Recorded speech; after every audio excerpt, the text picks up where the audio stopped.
Public persona depends on a perception of wealth. Try not to roll your eyes here for a moment. The real estate billionaire who managed to turn a small loan of $1 million into a sprawling empire before giving it all up to run for president. It's a rags to riches story. Not so much based in reality, though, but today it is clear his self-inflicted financial situation certainly is. Donald Trump, who is, as you know, world-renowned for the ability to keep his cool, has spent the better part of his last 24 hours fuming on social media. Remember, we learned he was unable to get a bond to secure the $464 million civil fraud judgment against him and his co-defendants in the alleged fraud case brought by New York Attorney General Letitia James.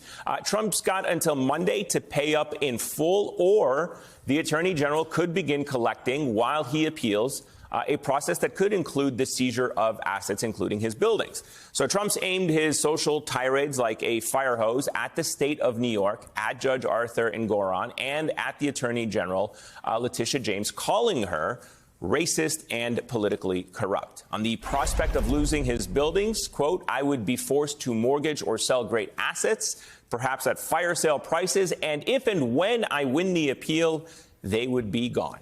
We're back with Andrew and Katie. Andrew, first off, explain what Trump is actually afraid of there and what we should expect going forward over the next couple of days should he remain unable to secure a bond. Sure. Well, first, the brief that he submitted to the court is seeking to have the court lower the amount of the bond that he would have to put up. So he doesn't have to put up $464 million or have a company put a bond up for that. So either put up the cash yourself or get a company to put up the bond. So he could get a court to agree that the amount should be lower. His argument, though, makes no sense. What he says is, I don't have that amount of cash on hand. Even though he had said that he had about $400 million previously, he now apparently doesn't have any cash that he can put up. But he says, all I have is real estate, and the companies that I can go to put up a bond don't want real estate. They want cash as collateral.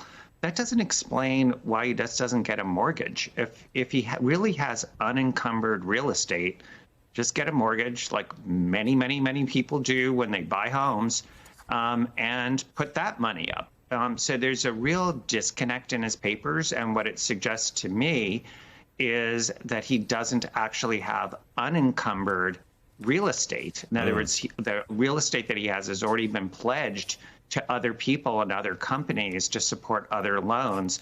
Otherwise, there's an easy out here. His papers really don't make sense.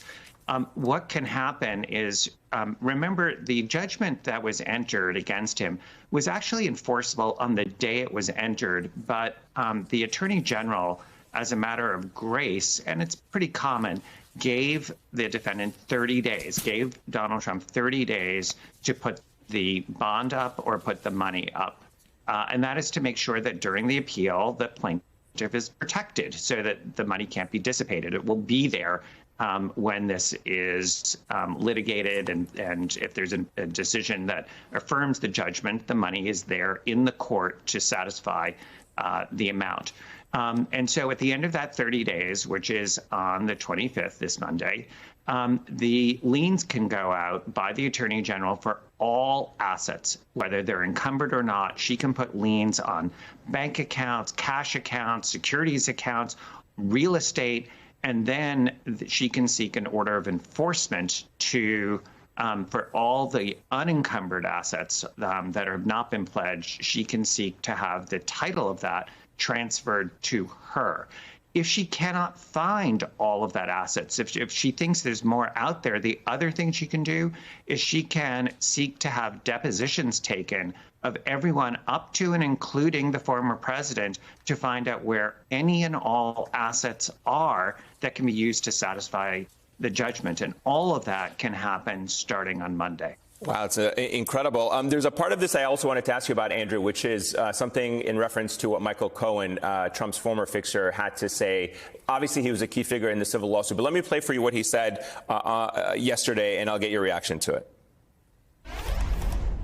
What if hypothetically the money is coming from Saudi Arabia, from Qatar? What if by chance it's coming through a backdoor channel of Russia? It leaves a presidential candidate basically owing a foreign entity all at the expense of America's national security. This is no joke.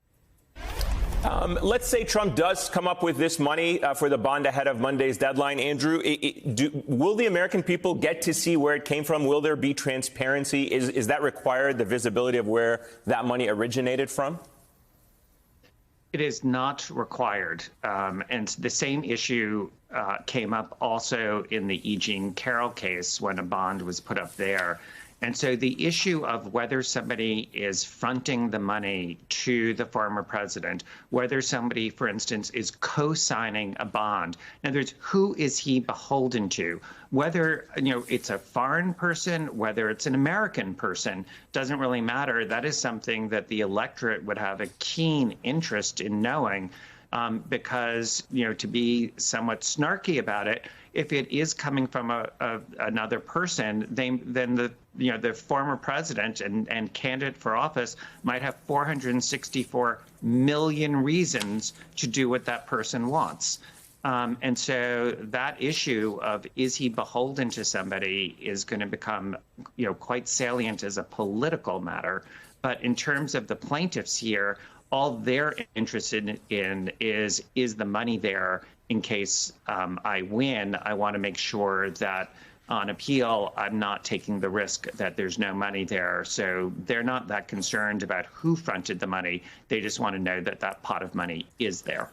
Katie, let me pick up on something that Andrew said about securing the funds and why Trump can't do it. And I want to read you something that the Washington Post columnist Catherine Rampell wrote. She writes, imagine you sold someone a glass engagement ring that you claimed was a real diamond. Then, when a judge found you liable for fraud, you tried to use the diamond ring as collateral for an appeal bond. That's the level of chutzpah we are working with here. I mean, explain to us why Donald Trump is finding himself in such financial trouble right now. That's a beautiful thing that Catherine just put forth. So Trump is having a problem because he went to trial on the basis that he overinflated or underinflated his assets to be able to secure a better result for himself. And the judge in that instance, Justice Engoron, said, I agree with you, New York Attorney General Letitia James. You have proven your case. I have found fraud to have been perpetrated by Donald Trump, his adult sons, other members of his organizations, as well as his businesses. So to Catherine's point in the Washington Post piece, why would you, if you are a bond surety company, if you are a lender, like a legitimate, up and up lender, why would you even believe anything in terms of the valuation of a Donald Trump asset when he tries to come with you and say, I'm going to give this to you as collateral? One, we have confirmed at MSNBC that Donald Trump has mortgages on all of these properties like Trump Tower, Trump Doral, Mar-a-Lago that mature anywhere from 2024 to 2048. So these assets, these real properties are already leveraged. They are already mortgaged. They already have lien holders that are saying you owe me first, right? Why would you ever want to use that property as collateral to loan money? The man was always a credit risk, but now he's unbankable. He now has a bond surety of $100 million that he owes if he loses that appeal in the E. Jean Carroll case. He doesn't have the liquidity when it comes to cash because these bond sureties, as we know through the affidavits that were done from Donald Trump's filing yesterday, they said we went to all of these bond sureties and they said, no, we want cash or cash equivalent.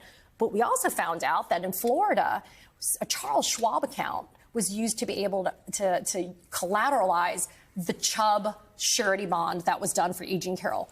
Trump is running out of options, and that is why Monday looms so heavy on him. That's why you're seeing him lashing out on Truth Social. Right. That's why you see, though, a dearth of people willing to come forward to give him money, because he is not a good credit risk, A. And to your question and to the point that Andrew just raised, there won't be the transparency of who gave him the money or who co-signs on it, which is horrific, because I don't know, weren't we just talking about Mar-a-Lago? Weren't we just talking about the fact that the man had classified documents in his possession that he wrongfully and illegally retained, that we don't know to whom he sold, to whom he showed, to whom he gave access, maybe for cash? The man is a quid pro quo guy. He's totally transactional. And certainly right? could and weaponize. Exactly.